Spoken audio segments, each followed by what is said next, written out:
Hello students, welcome to Allotrop classes, one step ahead for learning where we help you to achieve your goals. Students, आज के lecture में हम discuss करने वाले हैं electrochemistry chapter के सेकंड टॉपिक को। लास्ट लेक्चर में हमने डिस्कस किया था इलेक्ट्रोलिसिस टॉपिक को, ओके। और इस लेक्चर में हम डिस्कस करने वाले हैं कंडक्टेंस, कंडक्टिविटी और उसके टाइप्स को, ओके। तो सेकंड लेक्चर है आज का ये इस चैप्टर से रिलेटेड। आई होप आपने फर्स्ट लेक्चर देखा हो, और अगर आपने वो लेक्चर नहीं देखा है तो चैनल पर प्लेलिस्ट रेडी है इलेक्ट्रोकेमिस्ट्री चैप्टर की, वहां जाकर आप उस लेक्चर को देख सकते हैं, ओके। तो स्टार्ट करते हैं आज का लेक्चर। तो स्टूडेंट्स, आज के लेक्चर में हम पढ़ने वाले हैं कंडक्टेंस और कंडक्टिविटी के बारे में। कंडक्टेंस एंड कंडक्टिविटी,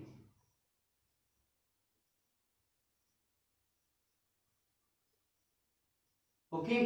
तो सबसे पहले मैं आपको बता दूं कि कंडक्टेंस और कंडक्टिविटी पढ़ने के लिए आपको पता होना चाहिए कि एक्चुअल में कंडक्टर्स क्या होते हैं, ठीक है। तो पहले मैं आपको एक्सप्लेन करता हूं what is the meaning of the term conductors.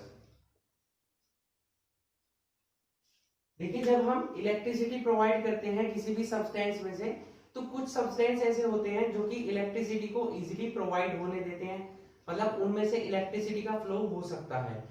जबकि कुछ ऐसे सब्सटेंसेस होते हैं जिनमें से इलेक्ट्रिसिटी का फ्लो नहीं हो पाता है, ठीक है।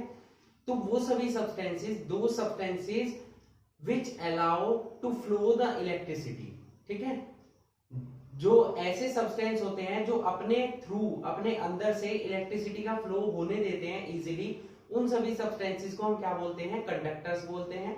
जबकि ऐसे सब्सटेंसेस जिनमें से इलेक्ट्रिसिटी का फ्लो नहीं हो पाता है, या हम बोल सकते हैं ऐसे सब्सटेंसेस जो अपने थ्रू इलेक्ट्रिसिटी का कंडक्शन नहीं होने देते हैं, उन्हें हम क्या बोलते हैं? इंसुलेटर्स बोलते हैं, या बोल सकते हैं डाई इलेक्ट्रिक, ठीक है। तो कंडक्टर्स क्या होते हैं? दो substances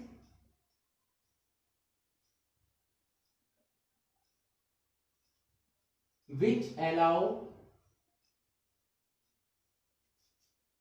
to pass the electricity through them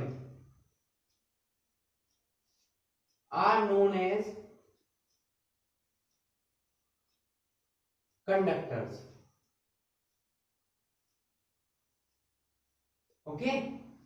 ऐसे सभी सब्सटेंसेस जिनमें से इलेक्ट्रिसिटी का फ्लो हो सकता है इजीली, हम उन्हें क्या बोल सकते हैं? कंडक्टर्स बोल सकते हैं, ठीक है।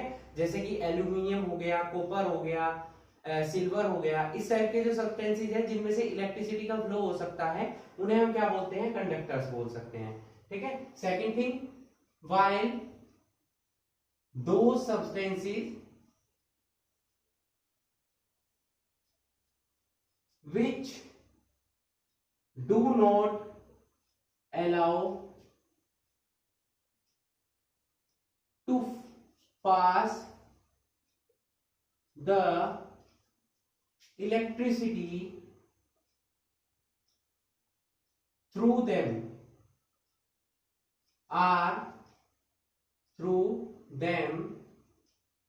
are known as insulators और डाइइलेक्ट्रिक, ओके। ऐसे सभी सब्सटेंसेस जिनमें से इलेक्ट्रिसिटी का फ्लो इजीली हो सकता है, उन्हें हम कंडक्टर्स बोलते हैं। जबकि ऐसे सब्सटेंसेस जिनमें से इलेक्ट्रिसिटी का फ्लो नहीं हो सकता है, उन्हें हम इंसुलेटर बोलते हैं, या बोल सकते हैं डाइइलेक्ट्रिक, ठीक है। अब ये इलेक्ट्रिसिटी का फ्लो किस बेसिस पर होता है? ये बेसिस पर होता है चार्ज कैरियर्स के बेसिस पर, चार्ज कैरियर्स के बेसिस पर, या बोल सकते हैं करंट कैरियर्स के बेसिस पर। कुछ ऐसे पार्ट्स होते हैं, कुछ ऐसे हम बोल सकते हैं एटम्स या मॉलिक्यूल्स या आयंस होते हैं जो कि चार्ज को फ्लो करते हैं, चार्ज कैरियर होते हैं, चार्ज को लेकर जाते हैं, या बोल सकते हैं करंट को लेकर जाते हैं। They are known as charge carriers और करंट कैरियर्स, ठीक है। इन्हीं दोनों करंट कैरियर्स या चार्ज कैरियर्स के बेसिस पर आपके जो कंडक्टर्स हैं वो मेनली दो टाइप के होते हैं, ठीक है। मेनली अगर क्लासिफिकेशन करें तो वो दो टाइप के होते हैं। नंबर वन कौन से होते हैं? नंबर वन होते हैं मेटेलिक और इलेक्ट्रॉनिक कंडक्टर्स। नंबर फर्स्ट कौन सा हो गया, मेटेलिक और इलेक्ट्रॉनिक कंडक्टर्स। नंबर टू कौन सा होता है, नंबर टू होता है इलेक्ट्रोलिटिक और इसी को हम क्या बोल सकते हैं, या तो बोल सकते हैं हम इलेक्ट्रोलिटिक, या दूसरा हम इसको बोल सकते हैं आयनिक कंडक्टर्स। ओके, नंबर फर्स्ट क्या हो गया, मेटेलिक और इलेक्ट्रॉनिक कंडक्टर्स। नंबर टू हो गया इलेक्ट्रोलिटिक और आयनिक कंडक्टर्स। अब ये दोनों क्या होते हैं, दोनों को मैं आपको डिफरेंसेस के बेसिस पर समझा देता हूं, ठीक है। तो एग्जाम में अगर आपसे डिफरेंस पूछा जाए तो आप डिफरेंस नोट कर दीजिएगा, और अगर आपसे डायरेक्ट क्वेश्चन किया जाए अलग अलग तो आप डायरेक्ट बता दीजिएगा। एक साइड हमने लिख लिया मेटेलिक और एक साइड लिख लिया हमने इलेक्ट्रोलिटिक, ठीक है। दूसरे नेम भी आप याद रखेंगे, इलेक्ट्रॉनिक और आयनिक। पहली बात जो है, फर्स्ट पॉइंट, जो मेटेलिक और इलेक्ट्रॉनिक कंडक्टर्स होते हैं, इनमें जो चार्ज का फ्लो होता है वो इलेक्ट्रॉन्स के थ्रू होता है, तभी इनका नेम क्या पड़ा, इलेक्ट्रॉनिक कंडक्टर्स। इलेक्ट्रोलिटिक या आयनिक कंडक्टर्स क्यों है इनका नेम सेकंड वाले का, क्योंकि इनमें जो चार्ज का ट्रांसफर होता है, जो चार्ज कैरियर्स होते हैं वो आयंस होते हैं, ठीक है। इसमें तो क्या होता है, चार्ज जो है हमारा किसके थ्रू ट्रांसफर होता है, चार्ज ट्रांसफर बाय इलेक्ट्रॉन्स। इसमें तो इलेक्ट्रॉन्स के थ्रू होता है और इनमें होता है आयंस के through, charge transfer through ions, ठीक है। इनमें किसके बेसिस पर होता है, आयंस के बेसिस पर, और इनमें किस बेसिस पर होता है, इलेक्ट्रॉन्स के बेसिस पर। Number two point, first point है यहाँ पर कि चार्ज कैरियर्स कौन से होते हैं, सेकंड में क्या है, इनमें केमिकल चेंज नहीं होता है। मेटेलिक या इलेक्ट्रॉनिक कंडक्टर्स में जब रिएक्शन होती है, इलेक्ट्रिसिटी का फ्लो होता है, तो कोई भी केमिकल चेंज नहीं होता है। तो यहां क्या लिखेंगे, नो केमिकल चेंज,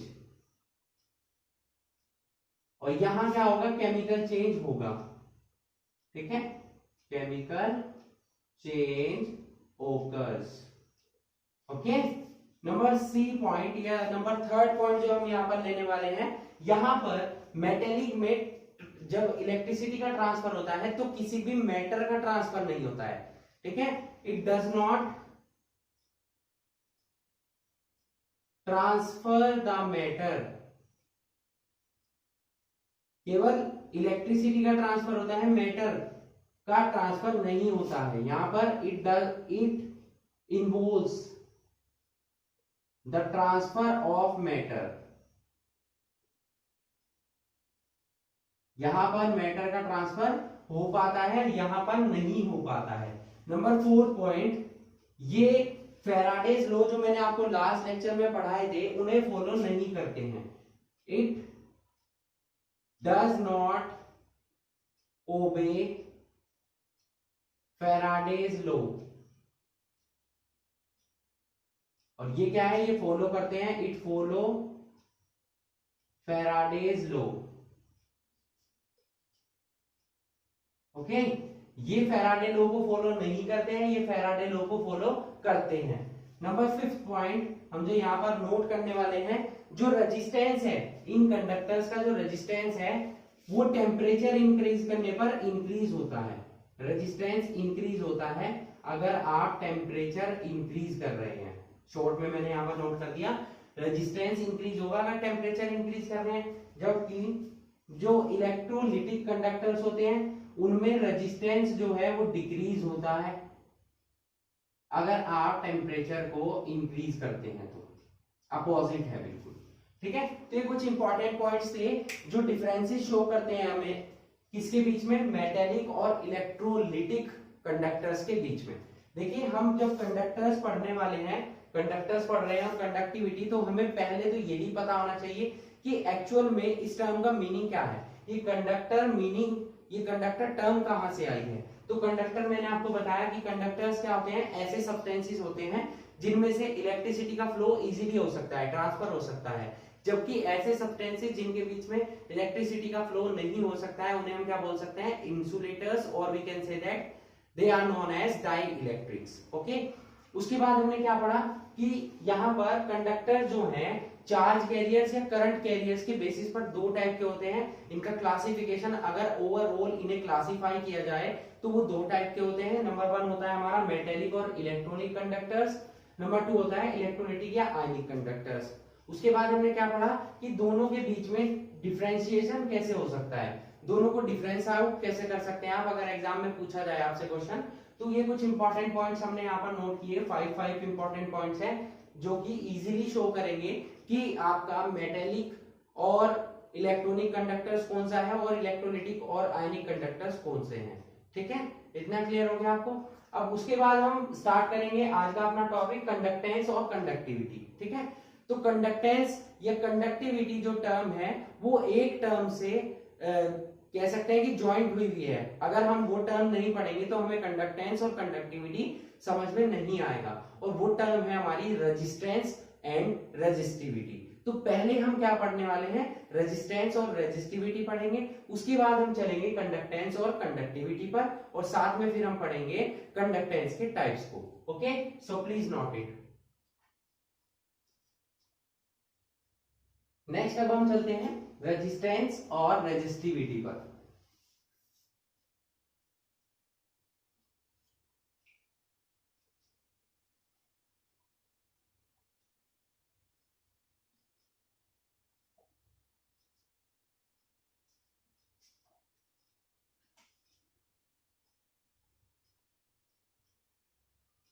रेजिस्टेंस और रेजिस्टिविटी।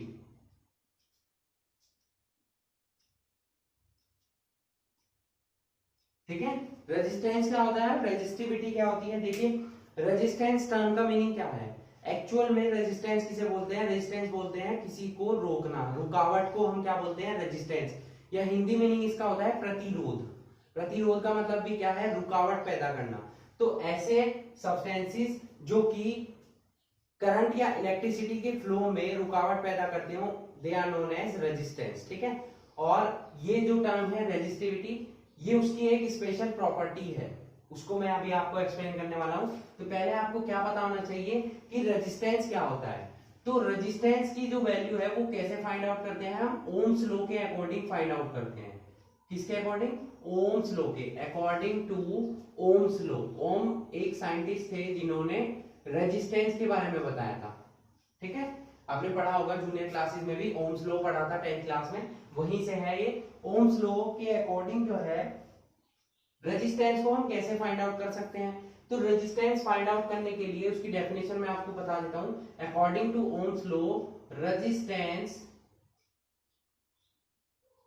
जो रेजिस्टेंस है वो लेंथ और उसके एरिया पर डिपेंड करता है। ठीक है, तो कंडक्टेंस की बात हो रही है यहां पर, तो resistance of a conductor,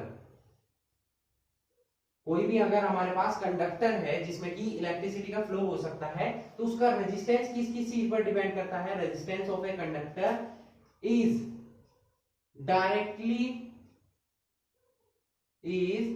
directly proportional to its length, जो उस कंडक्टर की लेंथ होगी उसके डायरेक्टली प्रोपोर्शनल होगा, and inversely proportional to its cross section area। Okay, जो रेजिस्टेंस है आपका उसकी वैल्यू किस किस से डिपेंड करती है, किसी भी कंडक्टर का जो रेजिस्टेंस है वो डायरेक्टली प्रोपोर्शनल होता है उस कंडक्टर की लेंथ के, यानी कि जितना वो लेंथी होगा उसकी लेंथ पर डिपेंड करेगा, और साथ में उसकी जो क्रॉस सेक्शन एरिया होगा यानी कि लेंथ इनटू ब्रेथ होगी उस पर डिपेंड करेगा, वो उसके इनवर्सली प्रोपोर्शनल होगा। तो रेजिस्टेंस को हम कैपिटल आर से डिनोट करेंगे, तो R is directly proportional to L and inversely proportional to ए।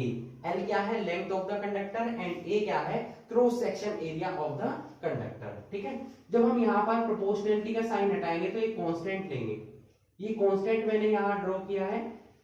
देखिए ये एल है और ये इसको हम क्या बोलते हैं, इस साइन को हम बोलते हैं रो। ठीक है, क्या बोलते हैं, रो। समझ आया आपको इतना कि अब ये रो क्या है, इस रो को ही हम क्या बोलते हैं, इस रो को हम बोलते हैं या तो स्पेसिफिक रेजिस्टेंस या इसी का ही दूसरा नेम है रेजिस्टिविटी, जो हमने टर्म हेडिंग में यूज किए हैं, रेजिस्टिविटी। इसको हम क्या बोलते हैं, स्पेसिफिक रेजिस्टेंस या बोल सकते हैं रेजिस्टिविटी। ठीक है, ये क्या होता है, अगर हम L is equals to 1 centimetre fix कर दे और A इज इक्वल्स टू कर दे 1 सेंटीमीटर स्क्वायर, दोनों की वैल्यू 1 पुट कर दे, तो यहां पर R इज इक्वल्स टू किसके हो जाएगा, रो के हो जाएगा। ठीक है, यानी कि स्पेसिफिक रेजिस्टेंस जो है वो किसके इक्वल हो जाएगा, रेजिस्टेंस के इक्वल हो जाएगा। ठीक है, इसका मतलब क्या हो गया, इसकी डेफिनेशन हम नोट कर सकते हैं यहां से, हेंस जो ये रेजिस्टेंस है, रेजिस्टेंस जो ओम में होगा, द रेजिस्टेंस इन ओम, क्योंकि रेजिस्टेंस की यूनिट क्या होती है, ओम होती है। The resistance in ohm offered by a conductor of unit length and unit cross section area is known as specific resistance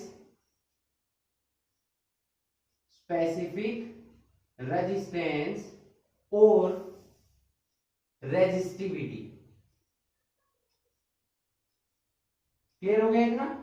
अभी मैंने आपको पढ़ाया कि स्पेसिफिक रेजिस्टेंस क्या होता है, रेजिस्टिविटी क्या होती है। देखिए पहले मैंने आपको पढ़ाया कि रेजिस्टेंस क्या है, रेजिस्टेंस की जो वैल्यू है वो डिपेंड करती है उसकी कंडक्टर की लेंथ पर और साथ में उस कंडक्टर की क्रॉस सेक्शन एरिया पर। It is directly proportional to the length of the conductor and inversely proportional to the cross section area of the conductor.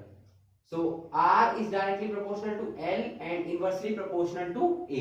जब हम यहाँ पर प्रोपोर्शनलिटी का साइन हटाएंगे, इक्वल टू का साइन लेके आएंगे, तो ये कांस्टेंट लेते हैं, आप सभी जानते हैं। ठीक है, और वो कांस्टेंट क्या है, स्पेसिफिक रेजिस्टेंस है रो, और उसी को हम क्या बोलते हैं, रेजिस्टिविटी बोलते हैं। ठीक है, इतना क्लियर हो गया। अगर हम L की, अब ये रेजिस्टेंस क्या, स्पेसिफिक रेजिस्टेंस होता क्या है, रेजिस्टिविटी क्या है, उसकी डेफिनेशन बनाने के लिए हमने यहाँ L की वैल्यू 1 सेंटीमीटर पुट कर दी और A की वैल्यू 1 सेंटीमीटर स्क्वायर पुट कर दी, तब R हमारा किसके इक्वल हो गया, स्पेसिफिक रेजिस्टेंस या रेजिस्टिविटी रो के। ठीक है, अब यहाँ से डेफिनेशन क्या बनेगी, जो स्पेसिफिक रेजिस्टेंस है या रेजिस्टिविटी है वो एक ऐसी वैल्यू है जो रेजिस्टेंस प्रोवाइड करती है ओम में, और कब प्रोवाइड करती है, जब उस कंडक्टर की जो लेंथ है वो यूनिट हो, मतलब 1 वैल्यू हो, और उसके क्रॉस सेक्शन एरिया की वैल्यू भी कितनी हो, 1 हो, तब हम उस स्पेसिफिक रेजिस्टेंस या रेजिस्टिविटी को क्या बोल सकते हैं, उसका रेजिस्टेंस बोल सकते हैं उस कंडक्टर का। ठीक है, क्लियर हो गया इतना। दोनों टर्म क्लियर हो जानी चाहिए आपको, रेजिस्टेंस और रेजिस्टिविटी, क्योंकि आपकी जो नेक्स्ट टर्म हम पढ़ने वाले हैं कंडक्टेंस और कंडक्टिविटी, वो दोनों टर्म इन्हीं से कोरिलेट करती हैं। अगर आपको ये समझ में आ जाएगा तो वो इजीली समझ में आ जाएंगी। ठीक है, तो आई होप आपको अच्छे से क्लियर हो चुका होगा। सो प्लीज नोट इट। अब हम चलते हैं नेक्स्ट कंडक्टर और कंडक्टिविटी पर। ठीक है, अगर हम यूनिट की बात करें, ये जो रो है इसकी यूनिट क्या होगी, यूनिट ऑफ रो वो कैसे निकलेगी बच्चों, देखो यहाँ पे देखिए, यहाँ पर रो की यूनिट क्या निकलेगी। अब देखिए रो की अगर वैल्यू फाइंड आउट करें तो वो क्या हो जाएगी, RA/L। आर की यूनिट क्या होती है, ओम, और इसकी यूनिट अगर हम सेंटीमीटर स्क्वायर लेंगे और ये सेंटीमीटर, तो इसकी यूनिट क्या आ जाएगी, ओम इंटू सेंटीमीटर। ये तो हो गई इसकी सीजीएस में, और यहां पर ओम मीटर आ सकता है। तो दोनों यूनिट आपको ध्यान रखनी है, ओम सेंटीमीटर और ओम मीटर। ठीक है, ये भी आप नोट करेंगे।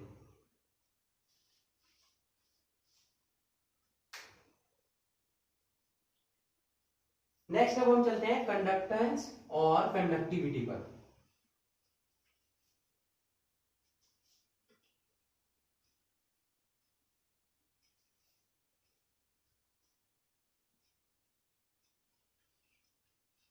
तो ये जो टर्म है कंडक्टेंस, ठीक है, इसको हम किससे डिनोट करते हैं, कैपिटल सी से। और कंडक्टेंस जो है, अभी हमने टर्म पढ़ी रेजिस्टेंस, उसका रेसिप्रोकल होती है। ठीक है, द रेसिप्रोकल यानी कि अपोजिट, ठीक है। रेसिप्रोकल से मतलब क्या हो गया, opposite. The reciprocal of resistance R is known as conductance, और इसको हम किससे डिनोट करते हैं, सी से, ठीक है। जो रेसिप्रोकल होगा, रेजिस्टेंस का रेसिप्रोकल होगा, उसको हम क्या बोलते हैं, कंडक्टेंस, यानी कि सी इज इक्वल टू क्या हो जाएगा, 1/r हो जाएगा, ठीक है। यूनिट क्या हो जाएगी इसकी, यूनिट क्या हो जाएगी, आर की यूनिट ओम होती है, तो इसकी यूनिट क्या हो जाएगी, ओम इनवर्स, या इसको हम मोह बोल सकते हैं। ओम इनवर्स का अपोजिट क्या होता है, ओम का अपोजिट क्या होगा, मोह, या इसी को हम क्या बोलते हैं, सीमेंस, शॉर्ट में कैपिटल एस से डिनोट करेंगे इसको, ठीक है। ये सभी इसकी यूनिट हो गई कंडक्टेंस की, ध्यान रहेगा इतना। उसके बाद आ जाइए, अभी हमने क्या पढ़ा, C is equal to 1/r होता है, तो अगर हमें किसकी वैल्यू निकालनी है, C का फॉर्मूला फाइंड आउट करना है, तो हमें ये पता है कि R इज इक्वल टू क्या होता है, रो L/A होता है, तो इसको हम अपोजिट करते हैं 1/r 1/रो, और ये अपोजिट हो जाएगा A/L। इतना क्लियर हुआ। 1/r की जगह हम क्या नोट कर सकते हैं, C, क्या नोट कर सकते हैं, C। अब ये जो वैल्यू है 1/रो, इस वैल्यू को हम नोट करेंगे, ये साइन आपको दिखाई दे रहा है के टाइप, स्मॉल के देखा है, स्मॉल के टाइप है, और इसको हम क्या बोलते हैं, कप्पा बोलते हैं। ये जो साइन है ग्रीक लैंग्वेज का वर्ड है, जिसको हम जैसे अल्फा बीटा गामा आपने पढ़े हुए हैं, ठीक है।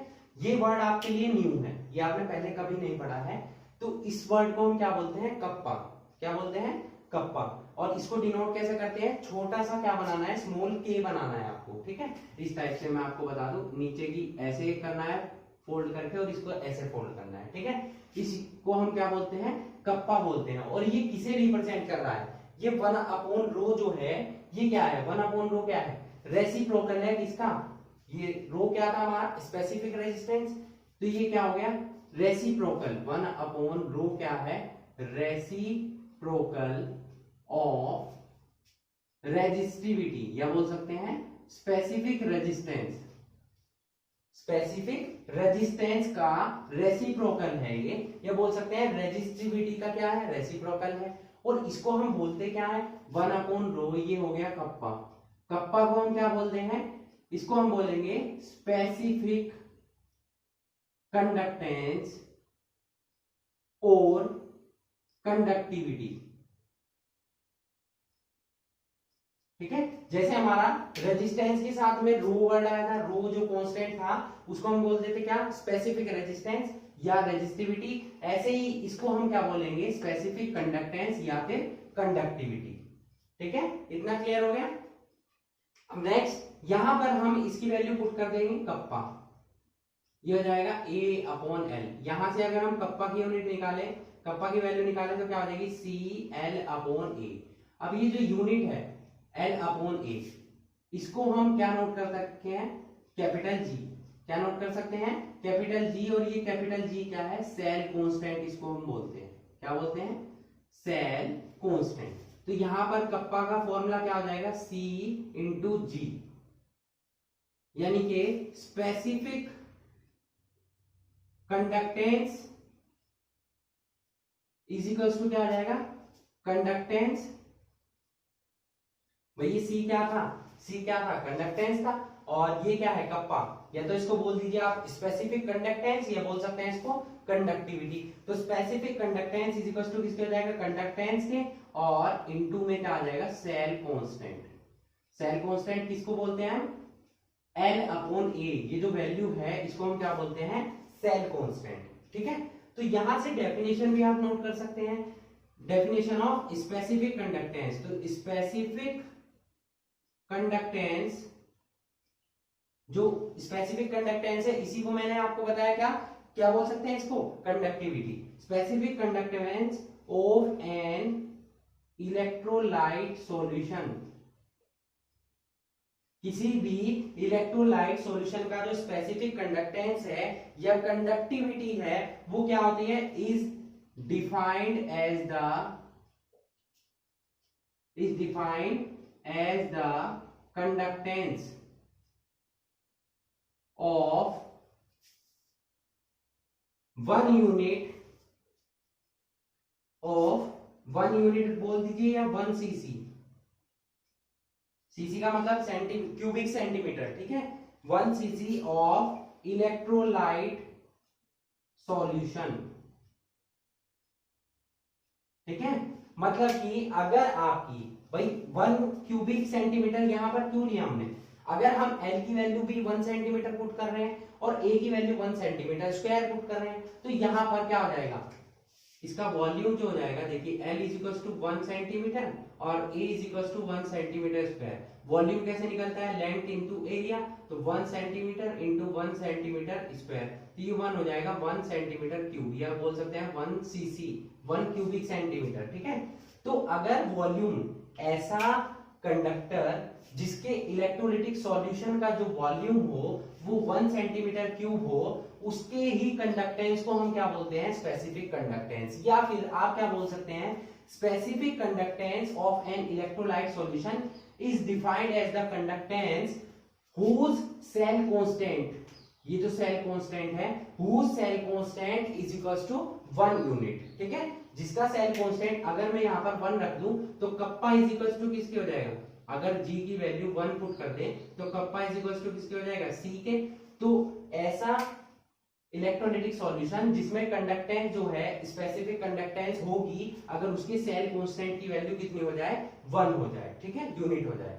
समझ आया आपको इतना, ये हो गया हमारा क्या, कंडक्टेंस और कंडक्टिविटी, ठीक है। अब यूनिट की बात कर लेते हैं, यूनिट ऑफ कप्पा, कप्पा की यूनिट क्या होगी, उससे पहले मैं आपको कुछ टर्म्स पढ़ा देता हूं, उसके बाद हम चलेंगे इसकी यूनिट्स पर, ओके।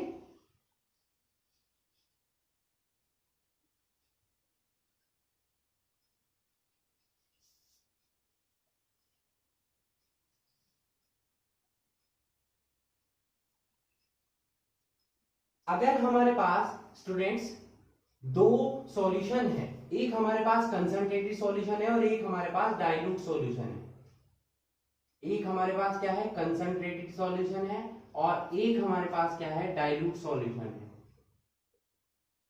ठीक है। तो दोनों का स्पेसिफिक कंडक्टेंस अलग अलग होगा और दोनों का वॉल्यूम भी अलग अलग होगा, ठीक है। तो यहां पर अगर हमें दोनों के वॉल्यूम को कंपैरिजन करना है तो कप्पा V1 K1 V1 ये हो जाएगा किसके लिए, कंसंट्रेटेड सॉल्यूशन के लिए, और डाइल्यूट के लिए क्या हो जाएगा, K2 V2, ठीक है। तो इस टर्म को यूज करके अगर आपको कंसंट्रेटेड सॉल्यूशन के लिए स्पेसिफिक कंडक्टेंस या वॉल्यूम की वैल्यू दी हुई है तो आप डाइल्यूट के लिए उसे फाइंड आउट कर सकते हैं। ध्यान रहिएगा कि जो स्पेसिफिक कंडक्टेंस है, कप्पा की जो वैल्यू है वो डिक्रीज होती है अगर आप डाइल्यूशन को इंक्रीज कर रहे हैं। मतलब अगर आप किसी भी सॉल्यूशन को, कंसंट्रेटेड सॉल्यूशन को और ज्यादा डाइल्यूट करते हैं तो वहां पर आपको ध्यान रखना है कि स्पेसिफिक कंडक्टेंस की वैल्यू डिक्रीज होती है। अब ये डिक्रीज क्यों होती है, ये आपसे क्वेश्चन एग्जाम में पूछा जा सकता है। तो डिक्रीज इसीलिए होती है जब आप डाइल्यूट कर रहे हैं तो पहले वो कंसंट्रेटेड सॉल्यूशन था, उसमें आयंस की जो वैल्यू थी वो कम वॉल्यूम में प्रेजेंट थी, ठीक है। अब यहां पर क्या हो रहा है, आयंस जो है वो ज्यादा हो जाएंगे क्योंकि डाइल्यूशन में आप जब उसमें वाटर ऐड करेंगे तो उसमें नंबर ऑफ आयंस इंक्रीज हो जाएंगे और नंबर ऑफ आयंस इंक्रीज होंगे तो चार्ज कैरियर्स भी इंक्रीज हो जाएंगे, जिसकी वजह से हमारी स्पेसिफिक कंडक्टेंस की वैल्यू क्या हो जाएगी, कप्पा की वैल्यू क्या हो जाएगी, डिक्रीज हो जाएगी, ठीक है। फर्स्ट पॉइंट तो आपको ये ध्यान रखना है। सेकेंड पॉइंट आपको क्या ध्यान रखना है कि जो इलेक्ट्रोलिटिक सॉल्यूशन है उसके लिए कप्पा की जो वैल्यू है, इलेक्ट्रोलिटिक सॉल्यूशन के लिए कप्पा की वैल्यू कैसे निकालेंगे आप, कप्पा की वैल्यू आपको एक तो इलेक्ट्रोलाइट की पता होनी चाहिए, भाई जो इलेक्ट्रोलिटिक सॉल्यूशन है वो किससे बना होगा, वो इलेक्ट्रोलाइट से बना होगा, ठीक है। साथ में उसमें क्या ऐड किया होगा, कोई सॉल्वेंट ऐड किया होगा, ठीक है, ये तो सेपरेट है वैल्यू। तो इलेक्ट्रोलिटिक सॉल्यूशन के लिए कप्पा की वैल्यू कैसे निकालेंगे, इलेक्ट्रोलाइट और सॉल्वेंट के दोनों के स्पेसिफिक रेजिस्टेंस के सम के इक्वल होगी। और अगर आप ऐसा कर रहे हैं कि दो सॉल्यूशन को आप मिक्सअप कर रहे हैं तो पहले के लिए K1 V1 हो जाएगी, कप्पा V1 हो जाएगा, उसके दूसरे के लिए K2 या कप्पा 2 V2 हो जाएगा, और वो किसके इक्वल हो गए, कप्पा 3 V1 प्लस V2 के। ये टर्म आपको यूज करनी है अगर आप दो सॉल्यूशन को मिक्सअप कर रहे हैं, और आपको मिक्स होने के बाद जो सॉल्यूशन आया उसकी स्पेसिफिक रेजिस्टेंस की वैल्यू फाइंड आउट करनी है, तो आप ये फॉर्मूला यूज करेंगे। ठीक है, इतना क्लियर हो गया। अब आगे चलते हैं, आगे क्या करना है, आपको यूनिट निकालनी है, यूनिट ऑफ स्पेसिफिक कंडक्टेंस या कप्पा, या बोल सकते हैं कंडक्टिविटी। ठीक है, अब देखिए कप्पा का जो फॉर्मूला है वो मैंने अभी आपको पढ़ाया, C इंटू जी या C इंटू एल अपॉन ए। अब ये C क्या था, ये तो था क्या, कंडक्टेंस। कंडक्टेंस होता है रेसिप्रोकल ऑफ रेजिस्टेंस, तो इसकी यूनिट क्या बताई मैंने आपको, ओम इनवर्स। इसकी यूनिट क्या हो जाएगी, सेंटीमीटर, और इसकी क्या हो जाएगी, सेंटीमीटर स्क्वायर। इसको ऊपर ले जाएंगे तो क्या आ जाएगा, ohm inverse centimetre inverse. Ohm inverse को हम क्या बोल सकते हैं, मोह बोल सकते हैं, तो मोह सेंटीमीटर इनवर्स हो सकता है, या इसी को हम क्या बोल सकते हैं, सीमेन। मैंने अभी आपको बताया था स्टार्टिंग में कि ओम इनवर्स का अपोजिट क्या होता है, मोह होता है, या इसी को हम क्या बोलते हैं, सीमेन बोलते हैं। तो ये तो इसकी होगी सीजीएस यूनिट। अगर हम एमकेएस यूनिट निकालें तो वो क्या हो जाएगी, मोह मीटर इनवर्स, या ओम इनवर्स मीटर इनवर्स, या हो सकती है सीमेन मीटर इनवर्स। ये सभी यूनिट्स हैं किसकी, हमारी कप्पा की। ठीक है, क्लियर हो गया। फॉर्मूले की हेल्प से हमने निकाला, इसी फॉर्मूले का आपको ध्यान रखना है। अगर आप बाय चांस एग्जाम में भूल जाएं इसकी यूनिट, तो फॉर्मूला आप याद रखिए, इसकी हेल्प से आप इजीली निकाल पाएंगे इसकी यूनिट को। ठीक है, किसी भी वैल्यू की यूनिट जो है उसके फॉर्मूले से बनती है। आप फॉर्मूला याद रखिए, आपको यूनिट नहीं भी याद रही तो आप इजीली उसको फाइंड आउट कर सकते हैं एग्जाम में। ठीक है, क्लियर हो गया इतना। अब हम चलेंगे, ये तो हमने पढ़ लिया कंडक्टेंस और कंडक्टिविटी क्या होता है, रेजिस्टेंस और रेजिस्टिविटी क्या होता है। अब हम चलेंगे टाइप्स ऑफ कंडक्टेंस पर। ठीक है, सो प्लीज नोट इट।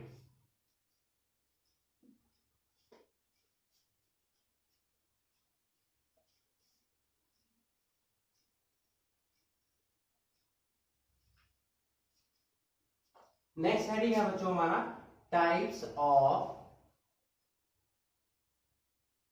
कंडक्टेंस।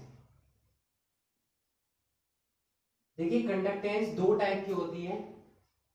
ठीक है, हम दोनों को वन बाय वन डिस्कस करेंगे यहां पर। पहली जो कंडक्टेंस है उसको हम क्या बोलते हैं, मोलर कंडक्टेंस, और सेकंड कंडक्टेंस को हम क्या बोलते हैं, equivalent conductance.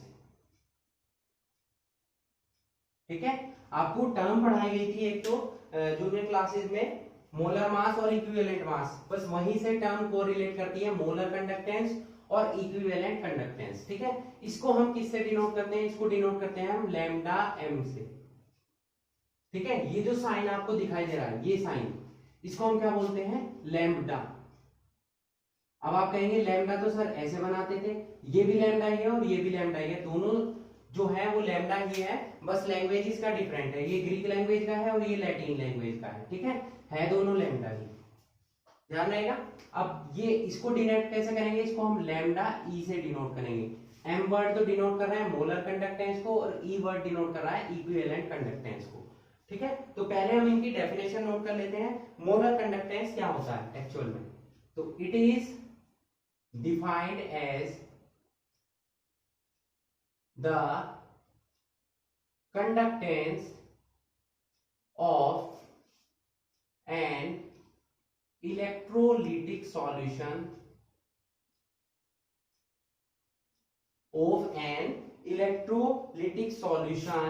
containing 1 mole of electrolyte। Okay, यानी कि ऐसा सॉल्यूशन, ऐसा इलेक्ट्रोलाइटिक सॉल्यूशन जिसमें कि 1 मोल डिसोल्व किए गए हों, किसी भी इलेक्ट्रोलाइट के 1 मोल अगर उसमें डिसोल्व किए गए हों इलेक्ट्रोलाइटिक सॉल्यूशन में, तो उसे हम क्या बोलते हैं, मोलर, उसको हम, उसकी कंडक्टेंस को हम क्या बोलते हैं, मोलर कंडक्टेंस। यहां पर भी सेम डेफिनेशन होगी, बट यहां पर 1 मोल की जगह क्या आ जाएगा, 1 इक्विवेलेंट ग्राम। ठीक है, क्योंकि यहां पर जो टर्म है वो इक्विवेलेंट कंडक्टेंस आ रही है, तो यहाँ पर चेंजेस क्या हो जाएंगे, 1 ग्राम इक्विवेलेंट आ जाएगा 1 मोल की जगह, ठीक है। तो यहाँ पर डेफिनेशन क्या हो जाएगी, it is defined as the conductance of an electrolytic solution containing 1 gram equivalent of electrolyte। ऐसा सॉल्यूशन, ऐसा इलेक्ट्रोलाइटिक सॉल्यूशन जिसमें कि 1 मोल को डिसोल्व किया गया हो, उसकी कंडक्टेंस को हम क्या बोलेंगे, मोलर कंडक्टेंस। और ऐसा सॉल्यूशन, इलेक्ट्रोलाइटिक सॉल्यूशन जिसमें कि 1 ग्राम इक्विवेलेंट को डिसोल्व किया गया हो, उसको, उसकी कंडक्टेंस को हम क्या बोलेंगे, इक्विवेलेंट कंडक्टेंस। ठीक है, इतना क्लियर हो गया आपको। अब आ जाते हैं इसकी वैल्यूज पर। तो लैम्डा एम की जो फॉर्मूला है वो किसके इक्वल होता है, कप्पा इंटू वी के, ठीक है। और लैम्डा ई भी किसके इक्वल होता है, कप्पा इंटू वी के। अब ध्यान दीजिएगा, यहां पर फॉर्मूला भले ही सेम है, लेकिन कप्पा सेम रहेगा, स्पेसिफिक कंडक्टेंस या कंडक्टिविटी है तो सेम है, बट वॉल्यूम जो है वो अलग अलग होंगे। क्यों? क्योंकि वॉल्यूम में यहां हमने 1 मोल को डिसोल्व किया है और यहां हमने किसको डिसोल्व किया है, 1 ग्राम इक्विवेलेंट को। 1 मोल को हम कैसे फाइंड आउट करते हैं, तो v की वैल्यू क्या आ जाएगी, 1000 डिवाइड बाय m। और ये m क्या है, m है मोलैरिटी टर्म, m क्या है, मोलैरिटी। और यहां क्या हो जाएगा, कप्पा v कैसे निकलेगा, 1000 डिवाइड बाय n। और ये n क्या होती थी, नॉर्मेलिटी। मैंने पहले ही आपको बताया कि आपने नॉर्मेलिटी और मोलैरिटी टर्म जो पढ़ी थी, उनके बेसिस पर यहाँ पर वॉल्यूम फाइंड आउट होंगे। क्योंकि हमने यहाँ पर 1 मोल को डिसोल्व किया था, तो हमने यहाँ पर क्या टर्म यूज की, मोलैरिटी। और यहाँ हमने 1 ग्राम इक्विवेलेंट को डिसोल्व किया था, तो हमने कौन सी टर्म यूज की, नॉर्मेलिटी। क्योंकि नॉर्मेलिटी में ही ग्राम इक्विवेलेंट्स यूज किए जाते हैं। ठीक है, इतना क्लियर हो गया आपको। उसके बाद ये जो फॉर्मूला है, इसी के बेसिस पर हम इनकी यूनिट्स भी फाइंड आउट कर सकते हैं। ठीक है, तो यूनिट्स निकाल लेते हैं। पहले हम निकालेंगे यूनिट ऑफ लैम्डा एम। इसकी यूनिट कैसे निकलेगी, अब ध्यान दीजिए। कप्पा की यूनिट मैंने अभी आपको निकालनी सिखाई, क्या होती है, ओम इनवर्स सेंटीमीटर इनवर्स। ठीक है, अगर हम सीजीएस सिस्टम की बात करें, मोलैरिटी की क्या हो जाएगी, सेंटीमीटर क्यूब। ठीक है, और मोल इनवर्स, तो यहां से इसकी इंटू करेंगे तो क्या आ जाएगा, ohm inverse centimetre square mole inverse आ जाएगी। ओम इनवर्स को हम क्या नोट कर सकते हैं, मोह भी नोट कर सकते हैं, मोह सेंटीमीटर स्क्वायर मोल इनवर्स, या हम siemens centimetre square mole inverse note कर सकते हैं। अगर हम एमजीएस सिस्टम की बात करें तो क्या हो जाएगी, siemens metre square mole inverse, या मोह मीटर स्क्वायर मोल इनवर्स, सब इसी की यूनिट है। ठीक है, बस आपको फॉर्मूला ध्यान रखना है, उसकी हेल्प से आप यूनिट निकाल सकते हैं। क्योंकि इतनी सारी यूनिट्स आपको लर्न तो नहीं रहेंगे एग्जाम में, इसीलिए आप इजीली फॉर्मूला याद रखिए और उसकी यूनिट को फाइंड आउट कीजिए। अब आ जाते हैं इधर, यहां पर इसकी यूनिट कैसे निकालेंगे, यूनिट ऑफ लैम्डा ई। अब इसकी यूनिट भी फॉर्मूले से निकालेंगे। कप्पा की यूनिट क्या होती है, ओम इनवर्स सेंटीमीटर इनवर्स, और नॉर्मेलिटी क्या हो जाएगी, सेंटीमीटर क्यूब। यहाँ इक्विवेलेंट इनवर्स आ जाएगा, क्योंकि हमने मोल यूज किए हैं तो मोल इनवर्स आएगा, इक्विवेलेंट मास यूज किया है तो इक्विवेलेंट इनवर्स आएगा। इसको हम चेंज कर लेते हैं, क्या आ जाएगा, ohm inverse centimetre square equivalent inverse, या फिर मोहो सेंटीमीटर स्क्वायर इक्विवेलेंट इनवर्स, या सीमेन सेंटीमीटर स्क्वायर इक्विवेलेंट इनवर्स। या एमकेएस में अगर हम देखें, एमकेएस में हो गई ये सभी यूनिट, तो सीजीएस में हो गई, ये होगी एमकेएस में। ठीक है, क्या हो जाएगी, siemens metre square equivalent inverse, या फिर mho metre square equivalent inverse, या ohm inverse metre square equivalent inverse. तो ये तो यूनिट्स होगी किसकी, स्पेसिफिक मोलर कंडक्टेंस की, और ये यूनिट किसकी हो गई, इक्विवेलेंट कंडक्टेंस की। ठीक है, तो यहाँ पर दोनों टर्म मैंने आपको एक्सप्लेन कर दी, what is the mean of the term molar conductance and what is the mean of the term equivalent conductance and how these are denoted. Okay, clear हो गया इतना। अब हम बात करेंगे इन दोनों के बीच में रिलेशनशिप क्या है, कैसे आप, अगर एक वैल्यू आपको दी हुई है तो दूसरी वैल्यू को कैसे फाइंड आउट कर सकते हैं। अब वो डेरिवेशन मैं आपको सिखाने वाला हूं जो कि एक रिलेशन बताता है between molar conductance and equivalent conductance. Okay, so please note it.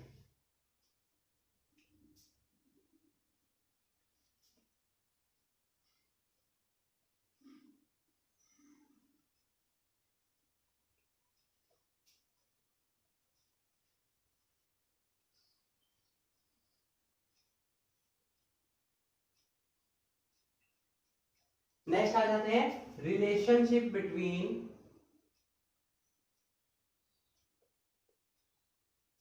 Molar conductance and equivalent conductance. इन दोनों के बीच में रिलेशनशिप बनाएंगे हम, ठीक है। क्या होगा, अब देखिए लैम्डा एम यानी कि मोलर कंडक्टेंस, इसकी अभी आपको मैंने फॉर्मूला बताया क्या होता है, kappa into 1000 divide by M. और लैम्डा ई का फॉर्मूला क्या बताया, kappa into 1000 divide by N. ठीक है, अगर हम दोनों को डिवाइड कर दें, lambda M upon lambda E कर दें, तो कप्पा से कप्पा कैंसिल होगा, 1000 से 1000, और ये एक दूसरे के अपोजिट हो जाएंगे, एन अपॉन एम आ जाएगा, या lambda M into capital M हो जाएगा और lambda E into capital M. एक रिलेशनशिप तो ये हो गया। अगर आपको मोलैरिटी नॉर्मेलिटी दी हुई है और आपको ये दोनों में से कोई भी एक वैल्यू फाइंड आउट करनी है, तो आप ये फॉर्मूला यूज कर सकते हैं। बट अगर हम इसी को इंक्रीज करें, नॉर्मेलिटी और मोलैरिटी की टर्म को नंबर ऑफ मोल्स में कैलकुलेट कर ले, तो नॉर्मेलिटी का फॉर्मूला क्या होता है, WB into 1000 divide bye MB into V। Molarity का फॉर्मूला क्या होता है, WB इंटू 1000। यहां पर अब ध्यान देंगे, यहां पर दोनों में क्या चेंजेस होते थे, मोलैरिटी और नॉर्मेलिटी में। ये तो यहां पर इक्विवेलेंट मास है, ठीक है, यहां आएगा molar mass MB into V। दोनों में ये डिफरेंस है, क्योंकि नॉर्मेलिटी हम यूज करते हैं इक्विवेलेंट मास और मोलैरिटी में हम यूज करते हैं मोलर मास। ठीक है, ये क्या है, WB क्या है, WB है given mass of solute, EB क्या है, इक्विवेलेंट मास ऑफ सॉल्यूट, और MB क्या है, मोलर मास ऑफ सॉल्यूट। ये सभी आपको पढ़ा चुका हूं मैं, तो आई होप आपको ये सभी याद होंगे। अब ये वैल्यूज जब आप यहां रखेंगे तो N अपॉन M, इसको इससे डिवाइड करेंगे तो क्या वैल्यू आपके पास आएगी, देखिए बाकी सभी वैल्यूज तो कैंसिल हो जाएंगी, लेकिन ये EB रिमेनिंग रहेगा, इक्विवेलेंट मास ऑफ सॉल्यूट और मोलर मास ऑफ सॉल्यूट, ये दोनों रिमेनिंग रहेंगी टर्म। ठीक है, अब N ये नीचे है तो ये ऊपर आ जाएगा, MB अपॉन EB, ये वैल्यू आ गई। इस वैल्यू को हम यहां पुट करेंगे तो lambda M upon lambda E की वैल्यू क्या आ जाएगी, MB अपॉन EB। एक फॉर्मूला ये बन गया।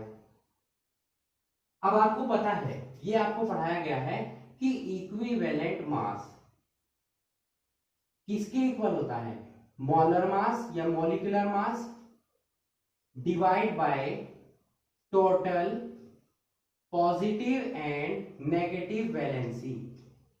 इसके इक्वल होता है। इक्विवेलेंट मास क्या हो गया, EB, और मॉलिक्यूलर मास हो गया MB, और वैलेंसी कौन, N से डिनोट करेंगे। तो यहां से अगर हम किसकी वैल्यू निकाल लें, MB अपॉन EB की वैल्यू निकाल ले तो स्मॉल n आ जाएगी। इस वैल्यू को यहां पुट कर देते हैं तो क्या आ जाएगा, lambda n upon lambda E is equal to क्या आ जाएगा, n, या फिर lambda m is equal to क्या आ जाएगा, n इंटू लैम्डा E। ये वो मेन फॉर्मूला है, यानी कि molar conductance is equal to किसके होता है, equivalent conductance into total positive and negative valency. ये है n की वैल्यू, ये है total positive and negative valency. ये मेन रिलेशनशिप है between molar conductance and equivalent conductance. ये हो गया इनके मोलर मास और इक्विवेलेंट मास के टर्म में, और ये हो गया मोलैरिटी और नॉर्मेलिटी के टर्म में। तीनों फॉर्मूले इंपॉर्टेंट है जो आपके न्यूमेरिकल्स में यूज किए जाएंगे। क्लियर हो गया, तो आप इस डेरिवेशन को नोट कर लीजिए। नेक्स्ट अब हम पढ़ने वाले हैं फैक्टर्स अफेक्टिंग कंडक्टेंस। कंडक्टेंस जो हमने टर्म आज पढ़ा है, उसको कौन कौन से ऐसे फैक्टर हैं जो उसको अफेक्ट करते हैं। ठीक है, किसी भी इलेक्ट्रोलाइटिक सॉल्यूशन के कंडक्टेंस को कौन कौन से फैक्टर्स अफेक्ट करते हैं। Factors affecting conductance of electrolytic solution.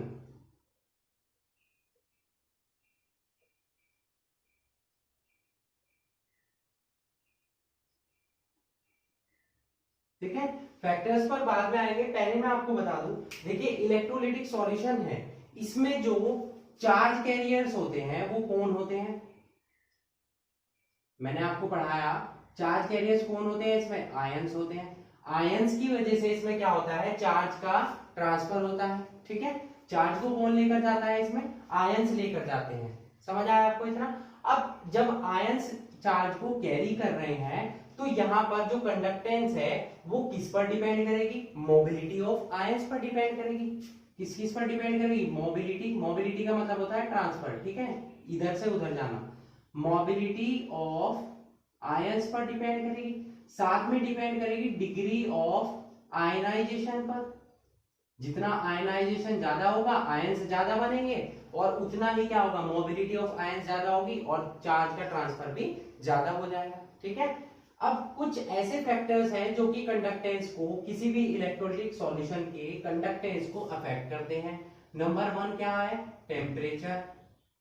ठीक है, नंबर 2 क्या है, नेचर ऑफ सॉल्वेंट, और नंबर 3 क्या है, नेचर ऑफ सॉल्यूट, या इसी को हम क्या बोल सकते हैं, इलेक्ट्रोलाइट। इसको क्या बोलते हैं हम, इलेक्ट्रोलाइट। भाई सॉल्यूट वो पार्ट होता है जिसको हम सॉल्वेंट में डिसॉल्व करते हैं, और यहाँ इलेक्ट्रोलिटिक सॉल्यूशन हम बना रहे हैं तो electrolyte as a solute work करेगा। ठीक है, इतना क्लियर हो गया। अब आ जाते हैं फर्स्ट पॉइंट पर, टेम्परेचर कैसे इफेक्ट करता है कंडक्टेंस को। अगर आप टेम्परेचर को इंक्रीज कर रहे हैं, ये ऊपर की तरफ जो एरो मैं ड्रॉ करूंगा वो होगा इंक्रीमेंट के लिए, और नीचे की तरफ ड्रॉ करूंगा तो वो डिक्रीजमेंट के लिए होगा। ठीक है, अगर आप टेम्परेचर को इंक्रीज कर रहे हैं दैट मींस उसमें कंडक्टिविटी भी क्या हो जाएगी, इंक्रीज होगी। अब उसका रीजन क्या है, फर्स्ट रीजन क्या है उसका, जो विस्कोसिटी है। जब हम टेम्परेचर को इंक्रीज करते हैं तो उसकी जो आयंस होते हैं वो सेपरेट हो जाते हैं, तो उसका डाइल्यूशन इंक्रीज हो जाता है। डाइल्यूशन का मतलब विस्कोसिटी जो है उसकी वो क्या हो जाएगी, वो डिक्रीज हो जाती है। ठीक है, विस्कोसिटी डिक्रीज होगी। नंबर 2 पॉइंट, जो एक्सटेंट है, extent of solvation of ions, वो भी क्या होता है, डिक्रीज होता है। यानी कि पहले क्या था, जो कंसंट्रेटेड सॉल्यूशन था, जब हमने टेम्परेचर को इंक्रीज नहीं किया था तो उसके जो आयंस थे वो क्लोज थे, उसकी विस्कोसिटी हाई थी। ठीक है, वो गाढ़ा था। अब उसके बाद क्या था कि जब टेम्परेचर को इंक्रीज किया तो उसकी विस्कोसिटी डिक्रीज हो जाएगी, यानी कि उसका गाढ़ापन क्या हो जाएगा, कम हो जाएगा, डाइल्यूट टाइप दिखाई देने लग जाएगा वो। तो जब विस्कोसिटी डिक्रीज होगी तो आयंस की जो वैल्यू है वो भी क्या हो जाएगी, सॉल्वेशन, यानी कि सॉल्वेंट में डिसॉल्व होने की जो कैपेसिटी है उनकी, एक्सटेंट से मतलब हो गया कैपेसिटी से, जो कैपेसिटी है आयंस की सॉल्यूशन में डिसॉल्व होने की वो भी क्या हो जाएगी, डिक्रीज हो जाएगी। अब दोनों वैल्यू ये डिक्रीज हो रही है, दैट मींस उसका क्या हो गया, कंडक्टिविटी क्या हो जाएगी, इंक्रीज हो जाएगी। ठीक है, समझ आया आपको इतना। नंबर 2 पॉइंट, नंबर 2 पॉइंट क्या है, नेचर ऑफ सॉल्वेंट। अब नेचर ऑफ सॉल्वेंट डिपेंड करेगा कि सॉल्वेंट जो हम यूज कर रहे हैं उसके डाई इलेक्ट्रिक कांस्टेंट की वैल्यू क्या है। डाई इलेक्ट्रिक कांस्टेंट की वैल्यू उसकी क्या है, ये इस बात पर डिपेंड करेगा। ठीक है, अब जो सॉल्वेंट हम यूज कर रहे हैं अगर उसकी डाई इलेक्ट्रिक कांस्टेंट की वैल्यू ज्यादा है, ठीक है, डाई इलेक्ट्रिक कांस्टेंट की वैल्यू, डाई इलेक्ट्रिक कांस्टेंट क्या करता है, जो आयंस है उनका सेपरेशन करता है। ये आप नोट कर लीजिए यहां पर, separation of ions. Dielectric constant की वैल्यू जितनी ज्यादा होगी आयंस का सेपरेशन भी उतना ही ज्यादा होगा। आयन जितना ज्यादा सेपरेट हो जाएंगे वो इजीली मूव कर पाएंगे। ठीक है, और मूव कर पाएंगे दैट मींस उनकी मोलर कंडक्टेंस और इक्विवेलेंट कंडक्टेंस की वैल्यू क्या हो जाएगी, इंक्रीज हो जाएगी। ठीक है, ये क्या हो जाएगी, इंक्रीज हो जाएगी, क्योंकि ये डायरेक्टली डिपेंड किस पर कर रही है, आयंस पर डिपेंड कर रही है। मोलर कंडक्टेंस भी इंक्रीज हो गया और ये इक्विवेलेंट कंडक्टेंस भी क्या होगा जब आप डाइलेक्ट्रिक कांस्टेंट की वैल्यू को इंक्रीज करेंगे, यानी कि ऐसा सोलवेंट यूज करेंगे जिसकी डाइलेक्ट्रिक कांस्टेंट की वैल्यू ज्यादा हो, जैसे कि वाटर। सबसे ज्यादा डाइलेक्ट्रिक कांस्टेंट की वैल्यू वाटर की सबसे ज्यादा होती है, ठीक है। तो इसीलिए हम ज्यादातर सॉल्यूशन में एज अ सॉल्वेंट हम किसको यूज करते हैं, वाटर को यूज करते हैं। अब जब मोलर और इक्विवेलेंट कंडक्टेंस की वैल्यू इंक्रीज हो रही है तो स्पेसिफिक कंडक्टेंस की वैल्यू क्या हो जाएगी, यानी कि कंडक्टिविटी की वैल्यू क्या हो जाएगी, वो डिक्रीज हो जाएगी, क्योंकि ये एक दूसरे के जस्ट अपोजिट होते हैं, ठीक है। स्पेसिफिक कंडक्टिविटी या स्पेसिफिक कंडक्टेंस की वैल्यू क्या हो जाएगी, डिक्रीज हो जाएगी मोलर कंडक्टेंस और इक्विवेलेंट कंडक्टेंस इंक्रीज होने से, ठीक है। दोनों टर्म आई होप आपको क्लियर हो चुके होंगी। अब चलते हैं थर्ड टर्म पर, nature of solute. Third term है हमारी नेचर ऑफ सॉल्यूट। ओके, मैंने अभी आपको पढ़ाया कि जो कंडक्टेंस है किसी भी इलेक्ट्रोलिटिक सॉल्यूशन की, जो कंडक्टेंस है वो डिपेंड किस पर करती है, कंडक्टेंस किस पर डिपेंड करती है, नंबर ऑफ आयंस पर। ओके, कंडक्टेंस किस पर डिपेंड करती है, नंबर ऑफ आयंस पर। और साथ में कंडक्टेंस के लिए आपका इलेक्ट्रोलाइट या सॉल्यूट कैसा है उस पर भी डिपेंड करती है। अगर आपके पास स्ट्रॉन्ग इलेक्ट्रोलाइट है तो उसकी कंडक्टेंस की वैल्यू भी क्या होगी, ज्यादा होगी, क्योंकि वो इलेक्ट्रिसिटी का कंडक्शन इजीली कर पाएगा क्योंकि वो स्ट्रॉन्ग इलेक्ट्रोलाइट है। और अगर वीक इलेक्ट्रोलाइट की बात करें तो उसकी कंडक्टेंस की वैल्यू क्या हो जाएगी, डिक्रीज हो जाएगी। क्यों, क्योंकि वो पूरी तरीके से आयनाइज नहीं होगा। That means degree of ionization पर भी डिपेंड करता है, क्या हमारा डिग्री ऑफ आयनाइजेशन पर डिपेंड करता है, ठीक है, कंडक्टेंस की वैल्यू। डिग्री ऑफ आयनाइजेशन यानी कि अल्फा, जिसको हम कैसे निकालते हैं, परसेंटेज आयनाइजेशन और परसेंटेज आयनाइजेशन डिवाइड बाय 100 ऐसे निकालते हैं। और अल्फा की वैल्यू कब इंक्रीज होती है, अल्फा कब इंक्रीज होता है, अगर आपका टेम्परेचर भी इंक्रीज हो रहा हो, ठीक है, डाई इलेक्ट्रिक कांस्टेंट भी इंक्रीज हो रहा हो। ये दोनों टर्म क्या हो रही हो, दोनों टर्म आपकी क्या हो रही हो, इंक्रीज हो रही हो, ठीक है।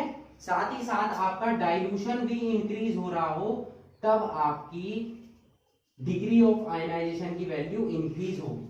ध्यान दीजिएगा, टेम्परेचर इंक्रीज हो रहा हो, डाइलेक्ट्रिक कांस्टेंट इंक्रीज हो रहा हो, आप डाइल्यूशन कर रहे हो, ज्यादा उसे डाइल्यूट कर रहे हो, तीनों वैल्यू इंक्रीज हो रही हो, तब आपका तीनों वैल्यू में से इंक्रीजमेंट होने पर अल्फा की वैल्यू यानी कि डिग्री ऑफ आयनाइजेशन की वैल्यू भी इंक्रीज होगी, यानी कि कंडक्टेंस भी इंक्रीज होगा, नंबर ऑफ आयंस इंक्रीज होंगे और उससे हमारी कंडक्टिविटी भी क्या हो जाएगी, इंक्रीज हो जाएगी, ठीक है। तो ये तीनों टर्म आपको क्लियर हो जानी चाहिए कि कैसे टेम्परेचर, नेचर ऑफ सॉल्वेंट और नेचर ऑफ सॉल्यूट अफेक्ट करते हैं किसी भी इलेक्ट्रोलिटिक सॉल्यूशन की कंडक्टेंस को, कब वो इंक्रीज होगी और किन किन वैल्यूज पर वो डिपेंड करी है, किन के वो इंक्रीज होने से इंक्रीज होगी या किन वैल्यूज के वो डिक्रीज होने पर इंक्रीज होगी। ये सभी आपको क्लियर हो जाना चाहिए क्योंकि इससे रिलेटेड क्वेश्चन 1 या 2 मार्क्स में एग्जाम में पूछे ही जाते हैं, ठीक है। ये क्लियर हो गया आपको।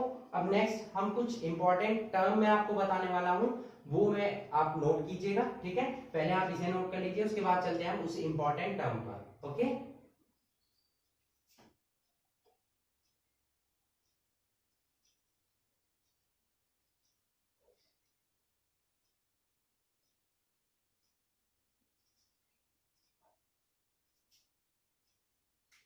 नेक्स्ट टर्म है students variation of molar and equivalent conductance on dilution. आपको दोनों टर्म पढ़ा चुका हूं, मोलर और इक्विवेलेंट कंडक्टेंस आपने पढ़ लिया, ठीक है, लैम्डा एम और लैम्डा ई, ये दोनों टर्म मैं आपको पढ़ा चुका हूं। अब इन दोनों टर्म पर डाइल्यूशन का क्या इफेक्ट पड़ता है, देखिए चाहे वो मोलर कंडक्टेंस हो और चाहे वो इक्विवेलेंट कंडक्टेंस हो, दोनों की वैल्यू इंक्रीज होती है डाइल्यूशन पर। जब आप डाइल्यूट करते हैं उसको, जैसे जैसे डाइल्यूशन को इंक्रीज करते हैं वैसे वैसे आपकी लैम्डा एम यानी कि मोलर कंडक्टिविटी और साथ में इक्विवेलेंट कंडक्टेंस दोनों की वैल्यू क्या होती है, इंक्रीज होती है। बट अगर हम, ये तो एक्सपेरिमेंटली हो रहा है, ठीक है, अगर हम ग्राफिकली देखें तो एक्चुअल में उसमें कुछ डिफरेंस आता है, ठीक है। डिफरेंस कब आता है, जब हम स्ट्रॉन्ग और वीक इलेक्ट्रोलाइट यूज कर रहे हैं तब वहां पर इनकी वैल्यू कुछ डिफरेंशिएशन शो करती है। किनकी, लैम्डा एम और लैम्डा ई की। क्या रिप्रेजेंट करती है, देखिए ग्राफिकली हम देख लेते हैं। अगर हम एक ग्राफ ड्रॉ कर रहे हैं, सपोज हम मोलर कंडक्टेंस के लिए ग्राफ ड्रॉ कर रहे हैं और यहां हमने ले लिया अंडर रूट सी यानी कि कंडक्टेंस, ठीक है। दूसरी साइड भी हमने ये यूज कर लिया लैम्डा एम और साथ में यहां अंडर रूट सी, ठीक है। तो एक ग्राफ रिप्रेजेंट करा तो यहां पर हमने देखा कि ये ग्राफ इस टाइप से आ जाता है और यहां पर इस टाइप से आता है। ये किसके लिए होता है, ये तो हो गया हमारा स्ट्रॉन्ग इलेक्ट्रोलाइट्स के लिए। स्ट्रॉन्ग इलेक्ट्रोलाइट इस टाइप का ग्राफ शो करते हैं और वीक इलेक्ट्रोलाइट इस टाइप का ग्राफ शो करते हैं। स्ट्रॉन्ग इलेक्ट्रोलाइट जैसे कि हमने एग्जांपल ले लेते हैं यहां पर KCl और यहां वीक के लिए ले लेते हैं हम एसिटिक एसिड, ठीक है। KCl क्योंकि जल्दी डिसोसिएट हो जाता है, पूरी तरीके से डिसोसिएट हो जाता है आयंस में, that's why it is known as strong electrolyte. और ये इजीली डिसॉल्व नहीं होता है, आयंस का फॉर्मेशन नहीं करता है, इसीलिए ये वीक इलेक्ट्रोलाइट है, यह ध्यान रखेंगे, ठीक है। अब यहां पर आप देख सकते हैं कि स्ट्रेट लाइन आ रही है। जब हम इसको डॉटेड लाइन से इससे मैच कर देते हैं तो यहां पर ये जो पॉइंट है, इस पॉइंट को हम क्या बोलते हैं, लैम्डा एम जीरो, या क्या बोलेंगे इसको, molar conductance eight infinite dilution. मतलब पूरी तरीके से हमने उसको डाइल्यूट कर दिया है, उसकी जो डाइल्यूशन वैल्यू है वो इनफाइनाइट हो चुकी है, ठीक है। या बोल सकते हैं कंसंट्रेशन किसके इक्वल हो गई है, उसके जीरो के। कंसंट्रेशन जब जीरो के इक्वल हो जाएगी तभी हम बोलते हैं इनफाइनाइट डाइल्यूशन, उसको ध्यान रहेगा, ठीक है। तो यहां पर इसको हम दूसरा नेम क्या देंगे, लिमिटिंग मोलर कंडक्टेंस, क्या देंगे, लिमिटिंग मोलर कंडक्टेंस, ओके। यहां आपको ग्राफिकली दिखाई दे रहा होगा कि यहां हमें एक परफेक्ट पॉइंट मिल चुका है। स्ट्रॉन्ग इलेक्ट्रोलाइट के केस में हमको एक परफेक्ट पॉइंट मिल चुका है, जबकि यहां पर हमें एक परफेक्ट पॉइंट नहीं मिला, यहां एसिम्पटोट टाइप मिला है, ठीक है। क्या मिला है, एसिम्पटोट, क्योंकि एक परफेक्ट पॉइंट नहीं है। यानी कि स्ट्रॉन्ग इलेक्ट्रोलाइट के लिए तो हम मोलर कंडक्टेंस या लिमिटिंग मोलर कंडक्टेंस की एक परफेक्ट वैल्यू को फाइंड आउट कर पा रहे हैं ग्राफ से, जबकि वीक इलेक्ट्रोलाइट के लिए हम एक परफेक्ट वैल्यू को फाइंड आउट नहीं कर पा रहे हैं, ठीक है। तो यही दोनों में डिफरेंस शो होता है between strong and weak electrolytes on dilution, ठीक है। एक्सपेरिमेंटली हमें क्या दिखाई दे रहा था कि दोनों की वैल्यू इंक्रीज हो रही है डाइल्यूशन को इंक्रीज करने पर, बट ग्राफिकली क्या हो रहा है, स्ट्रॉन्ग इलेक्ट्रोलाइट के लिए तो हम एक परफेक्ट पॉइंट को फाइंड आउट कर पा रहे हैं, जबकि वीक इलेक्ट्रोलाइट के लिए नहीं कर पा रहे हैं। तो इसी प्रॉब्लम को रिमूव करने के लिए आगे आएगा कोलराश लो। एक साइंटिस्ट थे फ्रेडरिक कोलराश, जिन्होंने इस प्रॉब्लम को रिमूव किया है, ठीक है। उस लो के बारे में मैं आपको नेक्स्ट लेक्चर में पढ़ाने वाला हूं, तब तक आप इन टर्म्स की प्रैक्टिस कीजिए। नेक्स्ट लेक्चर में हम पढ़ेंगे कोलराश लो के बारे में, ठीक है। क्लियर हो गया इतना, ओके स्टूडेंट्स।